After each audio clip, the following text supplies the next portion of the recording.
ನಗರದ ರಹಮತ್ ನಗರದಲ್ಲಿ ತನ್ನ ಒಡೆತನದ ಜಾಕಿರ್ ಕ್ಲಿನಿಕ್ ಹಲವಾರು ವರ್ಷಗಳಿಂದ ನಡೆಸುತ್ತಿದ್ದು ಹೆಸರುವಾಸಿಯಾಗಿದೆ. ಕ್ಲಿನಿಕ್ನಲ್ಲಿ ಮಾದಕ ವಸ್ತುಗಳನ್ನು ಮಾರಾಟ ಹಾಗೂ ಡ್ರಗ್ಸ್ ನೀಡಲಾಗ್ತಾ ಇದೆ ಎಂಬ ಆರೋಪ ಶುದ್ಧ ಸುಳ್ಳಾಗಿದೆ ಎಂದು ಡಾಕ್ಟರ್ ಜಾಕಿರ್ ಹುಸೇನ್ ಸ್ಪಷ್ಟನೆ ನೀಡಿದರು.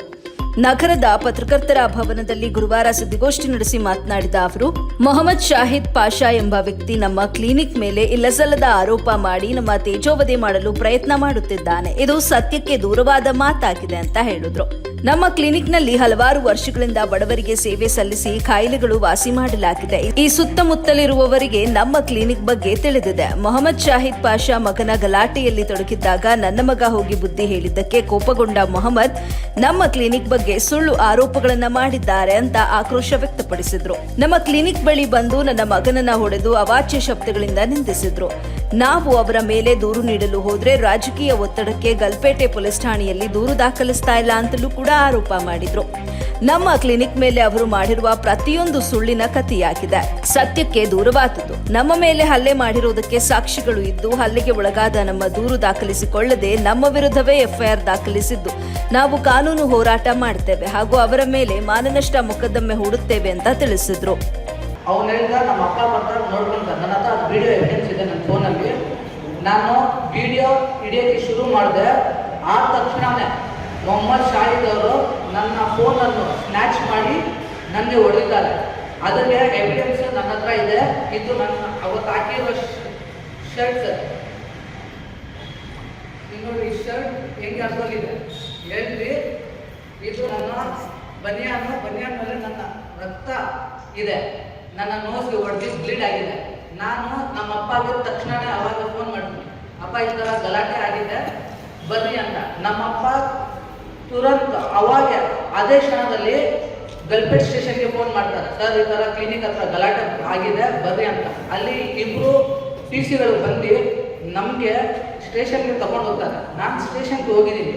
ಸ್ಟೇಷನ್ಗೆ ಹೋದ್ರೆ ಸ್ಟೇಷನಲ್ಲಿ ಆಲ್ರೆಡಿ ಅವ್ರು ಹೇಳ್ತಾರೆ ಪೊಲೀಸರು ಶಾಹಿದ್ ಮಗ ಏಟಾಗಿದೆ. ಹೆಂಗೆ ಗೊತ್ತಾಯ್ತು ಸರ್ ಶಾಹಿದೇ ಹೊಡೆದಿದ್ದಾನಂತ. ನಮಗೆ ಅಷ್ಟೇನು ಕನೆಕ್ಷನ್ ಇತ್ತು ಗಲ್ಪೇಟ್ ಸ್ಟೇಷನ್ ಅವ್ರಿಗೆ.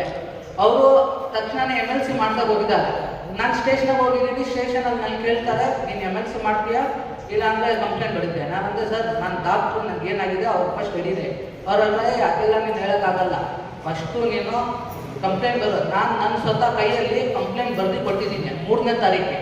ಮತ್ತೆ ನಮ್ಮ ಹತ್ರ ಎವಿಡೆನ್ಸ್ ಇದೆ MLC ಇದು. ಅದೇ ರಾತ್ರಿ ಟೈಮಿಂಗ್ ಜೊತೆ 11 ಗಂಟೆ 48 ನಿಮಿಷ SNRಗೆ ಹೋಗಿ ನಾನು ನನ್ನ ತಮ್ಮ MLC ಫೈಲ್ ಮಾಡಿದ್ದೀವಿ. ಆದರೂ ಅದ್ರ ಮೇಲೆ ಆ್ಯಕ್ಷನ್ ಇವಾಗವರೆಗೂ ಆಗಿಲ್ಲ ಸರ್. ಅವ್ರು ನನಗೆ ಏನು ಹೇಳಿ ಕಳಿಸಿದ್ದಾರೆ, ನಿಮಗೆ ನಾಳೆ ಸಾಹೇಬರು ಫೋನ್ ಮಾಡ್ತಾರೆ ಅಂತಿದ್ದಾರೆ. ಇವಾಗವರೆಗೂ ಸಾಹೇಬರು ಮಾಡಿಲ್ಲ. ನಿನ್ನೆ ನಮ್ಮ ಕ್ಲಿನಿಕ್ ಹತ್ರ ಬಂದು ಮಾಡ್ಕೊಂಡು ಹೋಗಿದ್ದಾರೆ. ಅಲ್ಲ ಸರ್, ನಾವು ಅವ್ರಿಗೆ ಹೊಡೆದ್ರೆ ಇಷ್ಟು ತಪ್ಪಾಗಿದೆ. ಅವರು ಒಬ್ಬ ಡಾಕ್ಟರ್ ಹೆಲ್ತ್ ಪ್ರೊಫೆಷನ್ಗೆ 100 ಜನ ಮುಂದೆ ಎಳ್ದು ಹೊಡೆದು ಮತ್ತೆ ನಮ್ಮ ಮೇಲೇ ಫೇಕ್ ಕಂಪ್ಲೇಂಟ್ ಮಾಡಿದ್ರೆ ಇಂಥ ಸಮಾಜದಲ್ಲಿ ಡಾಕ್ಟರ್ಗೆ ನ್ಯಾಯ ಸಿಗಲ್ಲ ಸರ್. ಅಕಾರ್ಡಿಂಗ್ ಟು ಕಾನೂನು IPC 320 ಸೆಕ್ಷನ್ ಏನು ಹೇಳಿದ್ರೆ, ಒಬ್ಬ ಹೆಲ್ತ್ ಪ್ರೊಫೆಷನ್ ಮೇಲೆ ಯಾರನ್ನು ಅಸಾಲ್ಟ್ ಮಾಡಿದ್ರೆ ಡಾಕ್ಟರ್ ಮೇಲೆ ಅವನಿಗೆ 3 ವರ್ಷ ಶಿಕ್ಷೆ minimum without non bailable warrant. ಯಾಕೆ ಸರ್ ಅದನ್ನ ತಗೊಂಡಿಲ್ಲ? ನಮ್ಮ ಹತ್ರ ವಿಡಿಯೋ ಎವಿಡೆನ್ಸ್ ಇದೆ ಅಲ್ಲ ಸರ್ ಅವ್ನು ಹೊಡೆದಿರೋದು. ನಮ್ಮ ಹತ್ರ MLC ಇದೆ ಅಲ್ಲ ಸರ್. ಯಾಕೆ ಪೊಲೀಸರು ನಮಗೆ ಸಪೋರ್ಟ್ ಮಾಡ್ತಾ ಇಲ್ಲ? ನಮ್ಮ ಮೀಡಿಯಾ ಮುಖಾಂತರ ಇದೇ ಕೇಳ್ಕೊಡೋದು ಸರ್. ಇವಾಗ ನಮ್ಮ ಥರ ಡಾಕ್ಟರ್ಸ್ಗೆ ಇಲ್ಲಿ ನ್ಯಾಯ ಸಿಕ್ಕಿಲ್ಲ ಅಂದರೆ ಬಡವರು ಅನ್ಎಜುಕೇಟೆಡ್ ಪರ್ಸನ್ಸ್ ಅವರು ಹೆಂಗೆ ನ್ಯಾಯ ಸಿಕ್ಕಿದೆ ಸರ್? ಇಲ್ಲಿ ಏನು ಮಾಡ್ತಾ ಇದ್ದಾರೆ ಸರ್? ಇಲ್ಲಿ ಯಾರಿಗೆ ಕೇಳ್ಕೊಡಲ್ಲ. ನಾನು ಆ್ಯಸ್ ವೆಲ್ ಆಸ್ ಡಾಕ್ಟರ್, ನಾನು ಬೆಳಿಗ್ಗೆ ಕಾಲೇಜ್ ಹೋಗ್ತೀನಿ. I am a law student. ನಾನು ಪೊಲೀಸ್ ಅವ್ರಿಗೆ ಕಾನೂನು ಬಗ್ಗೆ ಹೇಳಿದೆ ಸರ್, ನೀವು FIR ಮಾಡಬೇಕು, ಫಸ್ಟ್ ಇನ್ಫಾರ್ಮೇಷನ್ ರಿಪೋರ್ಟ್ ಕೊಡಬೇಕಂತ ಅವ್ರು ಹೇಳ್ತಾರೆ. ಫಸ್ಟ್ FIR ಮಾಡೋಣ, ಆಮೇಲೆ ಇನ್ವೆಸ್ಟಿಗೇಷನ್ ಮಾಡೋಣ, ಆಮೇಲೆ ಅರೆಸ್ಟ್ ಮಾಡೋಣ. ಒಬ್ಬ ಅಲ್ಲಿ ಪೊಲೀಸ್ ಕಾನ್ಸ್ಟೇಬಲ್ ನನಗೆ ಹೇಳ್ತಾರೆ, ಇವಾಗ ಹೋಗೋ ಇಲ್ಲಿಂದ ನಿಮ್ಮ ಅಪ್ಪ ನನಗೆ ಚೆನ್ನಾಗಿ ಗೊತ್ತಿದೆ, ನಿಮ್ಮ ಅಪ್ಪ ನಾಳೆ ಬರಲಿ ಏನೋ ಸೆಟಲ್ ಮಾಡಿ ಕಳ್ಸೋಣ. ಸರ್ ನನಗೆ ಹುಡುಗ, ನಾನು ಚಿಕ್ಕ ಹುಡುಗ, ನಾನು ಡಾಕ್ಟರ್ ಸರ್. ಡಾಕ್ಟರ್ ಮೇಲೆ ಇಂಡಿಯಾದಲ್ಲಿ 2023 ಲಾಸ್ಟ್ ಇಯರ್ ಸೆನ್ಸಸ್ ಆದಾಗ 75% ಡಾಕ್ಟರ್ಸ್ ಮೇಲೆ ಅಸಾಲ್ಟ್ ಆಗ್ತದೆ. ಮೊನ್ನೆ ನನಗೆ ಗೊತ್ತಿದೆ, ಎಲ್ಲರೂ ಕೋಲ್ಕತ್ತಾ ಮೆಡಿಕಲ್ ಕಾಲೇಜಲ್ಲಿ ಹುಡುಗಿ ಮೇಲೆ ಡಾಕ್ಟರ್ ಮೇಲೆ ರೇಪ್ ಆಗಿ ಮರ್ಡರ್ ಆಗಿದೆ. ಅದು ಬಿಟ್ಟು 7 ತಿಂಗಳು ಮುಂಚೆ ಹಾಸನ್ ಮೆಡಿಕಲ್ ಕಾಲೇಜಲ್ಲಿ ಒಬ್ಬ ಸ್ಟೂಡೆಂಟ್ ಮೇಲೆ ಕುಡ್ಕೊಂಡು ಬಂದು ಅಸಾಲ್ಟ್. ಇವತ್ತು ನನ್ನ ಮೇಲೆ, ಇನ್ನು ನಾಳೆ ಯಾರ್ಯಾರ ಮೇಲೆ ಆಗುತ್ತೆ ಸರ್? ಆಮೇಲೆ ಅವರು ನಮಗೆ ಡಿಫೇಮ್ ಮಾಡಿದ್ದಾರೆ. ಡಿಫಾರ್ಮೇಷನ್ ನಾನು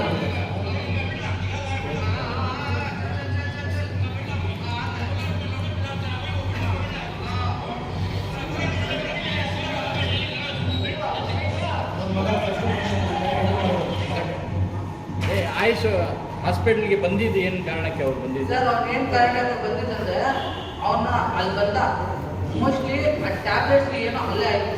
ನಾನು ಕ್ಲಿನಿಕ್ ಒಳಗಡೆ ಇದ್ದೆ, ನಾನು ಶಬ್ದ ಕೇಳಿದೆ, ಏನಪ್ಪ ಹಲ್ಲೆ ಆಗ್ತದೆ. ನಾನು ತುರಂತ ಆಚೆ ಹೋದೆ, ಆಚೆ ಹೋಗಿ ನೋಡಿದೆ, ಏನಪ್ಪ ಒಬ್ಬ ಹುಡುಗ ಇದ್ದ, ಅವ್ನ ಮೆಕ್ಯಾನಿಕ್, ಗಾಡಿ ರಿಪೇರ್ ಮಾಡ್ತದ, ಅವ್ನ 18-19 ವರ್ಷ ಹುಡುಗ. ಆ ಹುಡುಗಾಗೆ ಇವರು ಎತ್ಕೊಂಡು ಗಾಡಿಯಲ್ಲಿ ಕೂತ್ಕೊಂಡು ಹೋಗ್ತಾ ಇದ್ರು, ನೀನು ಸಪ್ಲೈ ಮಾಡೋದು ಈ ಮೆಡಿಕಲ್ ಸ್ಟೋರ್ ಇಂದ. ನಾನಂದರೆ ಆ ಥರ ನೀವು ಯಾರು forcefully you can't take, kidnapping ಆಗುತ್ತೆ, ಅವ್ನು ಬರಲ್ಲ ಅಂತ ಅವ್ನ ಇಚ್ಛೆಯಿಂದ ಅವ್ನು ಬಂದರೆ ತಗೊಂಡೋಗೋ, ನೀನು ವರದಿ ಫೋರ್ಸ್ಫುಲ್. ಅದಕ್ಕೆ ಅವ್ನು ಏನಂತಾರೆ, ಏನೋ ಯಾರು ನೀನು ಕೇಳಕ್ಕೆ, ನನ್ನಂತ ಕೇಳಕ್ಕೆ ನಾನು ನನಗೆಲ್ಲ ಕಾನೂನು ಗೊತ್ತಿದೆ, ನೀನೇನು ಹೇಳ್ಬೇಡ. ಅದಕ್ಕೆ ಅದರಿಂದ ಅವ್ರ ಅಪ್ಪ ಫೋನ್ ಮಾಡ್ತಾನೆ, ಅವ್ರ ಅಪ್ಪ ಬರ್ತಾನೆ. ಅದಕ್ಕೆ ನಾನು ಏನು ಮಾಡ್ತೀನಿ, ವಿಡಿಯೋ ಎವಿಡೆನ್ಸ್ಗೆ ಹಾಕಿ ನಾನು ವಿಡಿಯೋ ರೆಕಾರ್ಡ್ ಮಾಡ್ತೀನಿ. ಯಾಕಂದರೆ ಸರ್ ಎವಿಡೆನ್ಸ್ ಬೇಕು. ನೀವು ಕೋರ್ಟಲ್ಲಿ ಹೋಗಿ ಎಲ್ಲಾದ್ರೂ ಹೋಗಲಿ ಎವಿಡೆನ್ಸ್ ಇದ್ದರೆ ನಾವು ಮಾತಾಡೋಕ್ಕಾಗಲ್ಲ, ಕಾನೂನು ನಮಗೆ ನ್ಯಾಯ ಕೊಡಲ್ಲ. ಎವಿಡೆನ್ಸ್ ಬೇಕು. ಯಾಕಂದರೆ ನಾನು ಒಬ್ಬ ಕಾನೂನು ವಿದ್ಯಾರ್ಥಿ, ನನಗೆ ಗೊತ್ತಿದೆ. ಎವಿಡೆನ್ಸ್ ಮಾಡಿದ್ರೆ ಅವ್ರ ಅಪ್ಪ ತಕ್ಷಣ ನೀವು ವಿಡಿಯೋ ನೋಡಿದ್ರಲ್ಲ, ನನ್ನ ಫೋನ್ನ ಕಿತ್ತಿ ನನಗೆ ಹೊಡೆದಿದ್ದಾರೆ. ಈ ಶರ್ಟು ಮತ್ತು ಈ ಬನಿಯಾನು ಇದೆಲ್ಲ ಎವಿಡೆನ್ಸ್ ಇದಾಕಿದ್ದಾರೆ. ಮತ್ತೆ ಸ್ಟೇಷನಲ್ಲಿ ಕಂಪ್ಲೇಂಟ್ ಆಗಿಲ್ಲ, ಅವ್ರು ಹೇಳ್ಬೇಕು ಎಸ್ ಐ ಫೋನ್ ಮಾಡ್ತಾರಂತ, ಮಾಡಿಲ್ಲ, ನಾವು ಸುಮ್ಮನೆ ಇರುತ್ತೆ. ಆಮೇಲೆ ನನಗೆ ಗೊತ್ತಾಯಿತು ಆ ಹುಡುಗ ಒಬ್ಬ ಸ್ಟೂಡೆಂಟ್ ಅಂತ. ನಾನು ನಮ್ಮ ಡ್ಯಾಡಿಗೆ ಏನು ಹೇಳಿದೆ, ಅಪ್ಪ ಬೇಡ ಕೇಸ್ ಇಲ್ಲ, ನಾನು ಸ್ಟೂಡೆಂಟೇ. ಒಂದು ಸತಿ FIR ಆದರೆ ಸ್ಟೂಡೆಂಟ್ ಮೇಲೆ